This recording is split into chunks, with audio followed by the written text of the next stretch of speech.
Thunder's growl echoed from deep inside the abandoned warehouse. Rex Sullivan stopped cold, reading the tension in his German Shepherd's raised hackles and pinned back ears. 20 meters ahead, under a single flickering bulb, a figure lay motionless in a torn police uniform. Fresh blood stained the air. Rex didn't dare approach. It was too quiet. No guards anywhere. He raised his hand slightly, trying to catch the officer's attention without making noise. Her lips moved with difficulty. "They took the children," she whispered. Military instinct screamed in his skull. This is a trap. The single father who only wanted to walk his dog had stumbled into something that would force him to make the hardest choice of his life.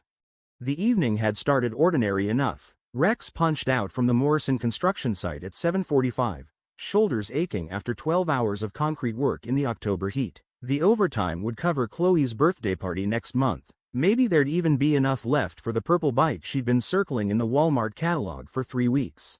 She was 8 years old and already developing expensive tastes, just like her mother. Rex pushed the thought away as he climbed into his battered Ford pickup. The truck had 200,000 miles and a transmission that slipped in third gear, but it got him to work and back to his daughter. That was all that mattered. Sarah had been gone 3 years, chasing some wine country dream in Northern California with a man who owned a boutique hotel. She called Chloe on birthdays and Christmas, sent postcards with generic messages about missing her, and mailed child support checks that arrived sporadically, usually 2 weeks late. Rex had stopped being angry about it 18 months ago. Anger took energy he couldn't spare. Chloe needed everything he had. She was the reason he got up at 5:30 every morning, the reason he worked doubles on weekends, the reason he'd turned down 3 job offers in other states. Home was wherever Chloe was, and Chloe was here. Their apartment sat on the 3rd floor of a building that had been old when Rex was born. The elevator worked when it felt like it. The neighbors upstairs practiced salsa until midnight on weekdays. The rent swallowed 42% of his income, but the lease was month to month. The superintendent fixed things when they broke, and most importantly, it was walking distance to Chloe's elementary school. She could ride her bike to the corner store for milk, and the neighborhood was safe enough that Rex didn't worry about her playing in the courtyard after school. Thunder met him at the door with the kind of enthusiasm usually reserved for soldiers returning from combat. The German Shepherd had been Chloe's choice 3 years earlier during a visit to the county shelter. "He looks sad, Daddy," she'd said, pointing at the scarred dog cowering in kennel number 7, "just like we were after Mommy left."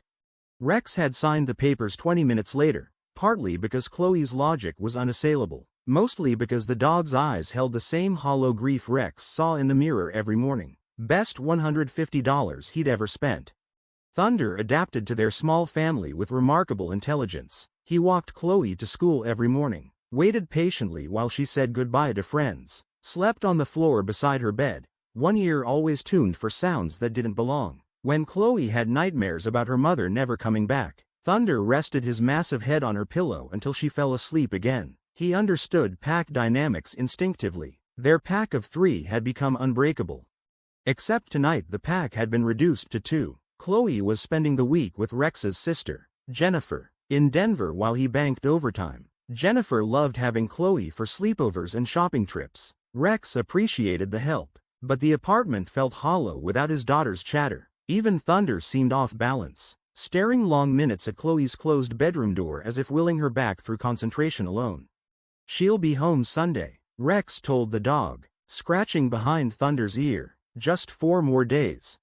Thunder paced, sniffing Chloe's abandoned sneakers by the front door. Rex heated a frozen dinner, ate standing up, checked his phone for texts from Jennifer, 3 photos from a Denver zoo trip, Chloe grinning beside animals, laughing with cousins. Rex saved each photo, adding them to a collection that numbered in the thousands. By 8:30 he'd finished dinner, paid 3 bills online, and started laundry. The evening stretched ahead, filled only with television he didn't care about and that restless energy that followed physical labor. Thunder paused at the door and fixed Rex with meaningful stares. "You want to go out?" Rex asked. The dog answered immediately. Rex grabbed the leash and a jacket that had seen better years. October in the Pacific Northwest could drop 20 degrees after sunset. Tonight felt like one of those nights when autumn reminded everyone winter was coming. They descended 3 flights because the elevator made grinding noises suggesting expensive repairs. Thunder bounded ahead, then waited while Rex locked the building. The neighborhood was quiet for a Tuesday. Porch lights glowed behind drawn curtains. Ordinary domestic scenes drifting through open windows. Rex envied those families sometimes, though he tried not to dwell on it. He and Chloe had built something good together. They didn't need anyone else. At least that's what he told himself when loneliness crept in. Thunder pulled toward the south side of downtown, away from residences and into the industrial district where warehouses and loading docks lined the streets like sleeping giants. Rex liked walking there because Thunder could run off leash without bothering anyone. The wide open spaces let them both stretch after being cooped up. But tonight the air held a tension that made the hairs on Rex's arms rise, an electricity that reminded him of pre-storm weather in Afghanistan. When the atmosphere itself seemed to hold its breath, Thunder sensed it too, ears swiveling constantly to track sounds Rex couldn't hear. They'd walked these streets hundreds of times, yet Thunder kept pulling toward the old shipping district, mostly abandoned since the port moved operations 5 miles north for larger ships. "What's gotten into you, boy?" Rex muttered, but he followed. 7 years in the army had taught him to trust unusual behavior from four-legged partners. Military working dogs had saved him more than once by detecting threats human senses missed completely. If Thunder wanted to investigate, Rex inclined to let him. The warehouse complex ahead held remnants of the city's industrial past. Most buildings had been empty for years, waiting for demolition or developers with deep pockets. A few showed signs of recent activity, fresh tire tracks in gravel, a cigarette butt not yet scattered by wind. Most stood silent and dark, surrendering slowly to rust. Thunder stopped abruptly beside a chain-link fence around the largest warehouse. The dog's entire body went rigid, every muscle coiled like a spring. Rex followed Thunder's gaze toward a gap between buildings where pale yellow light leaked into the darkness like spilled paint. Someone was inside. Thunder's posture said they had no business being there. Rex reached for his phone, ready to call for help, then heard a weak, desperate voice. A single word repeated like a prayer. Help. Military training kicked in before civilian caution. Rex had spent 7 years as an army medic, learning to move toward trouble rather than away. When someone called for medical assistance, you went. Everything else was secondary. He approached with careful steps while Thunder flanked him, both moving with the precision they'd developed over years of evening walks. The warehouse's massive sliding door stood partially open, just wide enough to slip through sideways. Pale light made a rectangle against the dark. Rex paused at the threshold, every nerve alive with warning. Police didn't end up alone and injured in abandoned warehouses without backup. Ambulances, crime scene tape. Either this was the freshest crime scene in history, or someone wanted it to appear that way. He studied the interior through the gap. A single industrial bulb hung 20 feet above the floor, casting harsh shadows across what had once been a loading dock. Conveyor belts ran along one wall, their metal framework forming a maze of hiding spots. Stacks of wooden pallets provided cover near the far wall. In the center of the illuminated area, beneath the bulb, a figure in a police uniform lay motionless on concrete. Blood pooled dark and thick. Rex could see the rise and fall of labored breathing. The occasional movement of limbs meant the person was conscious but in serious condition. Thunder pressed against Rex's leg, a low whine escaping his throat. Danger surrounded them like an invisible net, ready to close. Rex slipped through the opening, Thunder at his side. Each footstep echoed off metal despite his efforts to move silently. The warehouse was enormous. Sound carried differently in such vast spaces. As they drew closer, details sharpened. The figure was a woman in her early 30s, dark hair matted with blood and sweat. Her police uniform looked authentic, proper insignia, correct badge placement, regulation duty belt, but the fabric seemed too clean, too new, as if purchased recently rather than worn regularly. Thank God, she whispered as Rex knelt. His hands moved automatically, checking pulse and wounds the way he had in forward operating bases. Rapid heartbeat, shallow breathing, 2 apparent gunshot wounds to chest and abdomen. She'd lost significant blood but remained coherent, a positive sign that, while serious, the injuries weren't immediately fatal. What's your name, officer? Rex asked, voice low and steady. Casey Martinez, detective, Narcotics Division, she answered in broken fragments. Undercover assignment. They found out. Her eyes darted toward the rear of the warehouse where shadowed machinery formed darker pockets. Trafficking operation. Human trafficking. They're holding children. Kids locked up in shipping containers behind this building. Rex felt his blood go cold. Human trafficking wasn't another crime category. It was an industry built on the systematic destruction of innocent lives. If Casey was telling the truth, somewhere nearby were kids who needed help. How many? He asked. 6 that I counted for certain, maybe more in other locations. Casey fumbled in her jacket and produced a small digital recorder, no larger than a matchbook. Evidence. Everything's recorded on here: conversations, transactions, locations. Its tiny red LED blinked steadily. Whatever was on that device had nearly cost Casey her life and might be the only thing capable of stopping whoever ran this operation. Where are they keeping the children? Rex demanded. Red shipping container, north side of the building. Heavy padlock. They move the kids every few days to avoid detection. Thunder's growl filled the warehouse, low and threatening, fixed on something in the darkness beyond the loading dock. Rex trusted the dog's instincts completely. Then a figure stepped into the circle of light. The man who emerged looked like someone's idea of an ideal police commander. Silver hair perfectly styled, a strong jaw, an expensive suit under a tactical vest that had seen use. He moved with the controlled confidence of someone who'd always been the most dangerous person in the room. His eyes held the cold calculation of a predator. 2 younger men followed him, harder, with dead stares that suggested they'd crossed lines most people wouldn't approach. All 3 carried weapons, handling pistols with practiced familiarity. Detective Martinez, the leader said conversationally, I specifically told you what would happen if you attempted to record our business discussions. Casey tightened her hand around the recorder. Captain Morrison. Something clicked in Rex's brain as he recognized the name. Morrison, as in Morrison Construction Company, where Rex had worked for 2 years. The same supervisor who'd recommended that neighborhood for late-night walks because no one bothered you in the warehouse district. The same place where overtime schedules had been arranged to ensure Rex worked alone in the evenings. The trap hadn't been set for Detective Martinez. It had been constructed for him.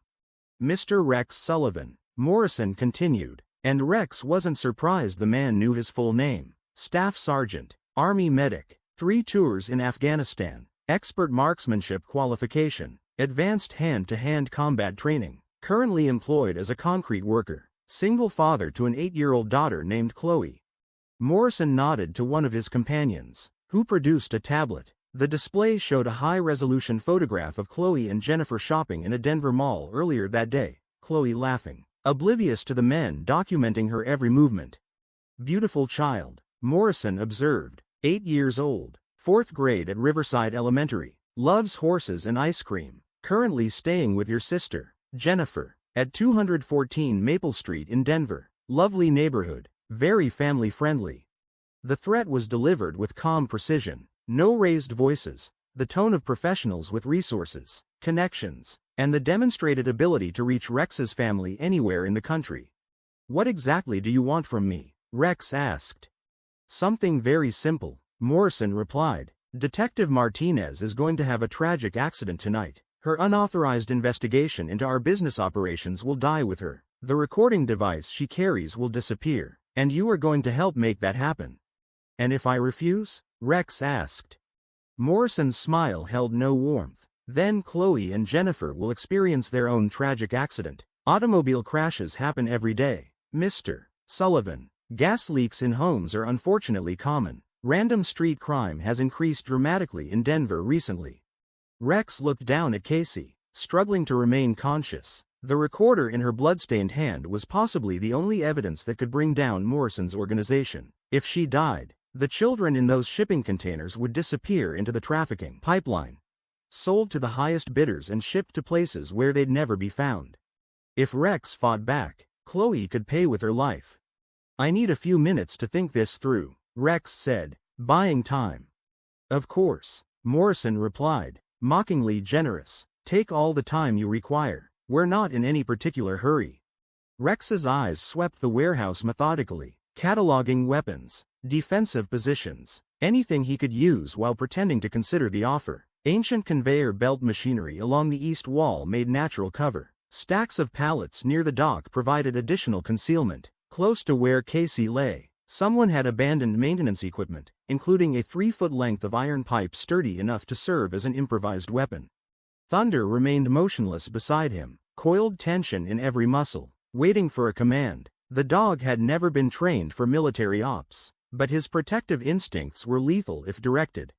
"Mr. Sullivan," Morrison said conversationally, "we also have surveillance teams positioned outside your sister's residence in Denver. Any attempt to warn Jennifer will result in immediate and permanent consequences for both her and Chloe."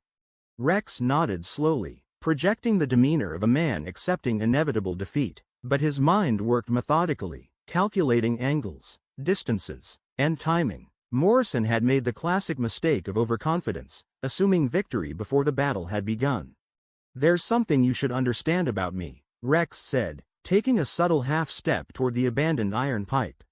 "And what might that be?" Morrison asked, his smile not reaching his eyes. "I really hate people who hurt children." Rex dove for the iron pipe as Morrison's men raised their weapons in response to his sudden movement. Thunder launched himself at the nearest gunman with a snarl that echoed off the warehouse's steel walls like rolling thunder. Chaos erupted instantly. 3 different battles began at once. Rex rolled behind the conveyor belt framework as bullets sparked against metal all around him. The iron pipe felt reassuring in his hands, solid enough to inflict damage, light enough for quick, precise movements. It wasn't much against 3 trained gunmen, but with his knowledge of the terrain and a highly motivated canine partner, it might just be enough. Thunder had already driven his first target to the floor, and the man's scream left no doubt about who was winning that fight. 1 threat down, 2 to go. Rex peered around the edge of the conveyor belt, tracking Morrison and the others. They had slipped behind wooden shipping pallets, working in coordination to flank him and catch him in a crossfire. Classic small unit tactics, professional, competent, deadly.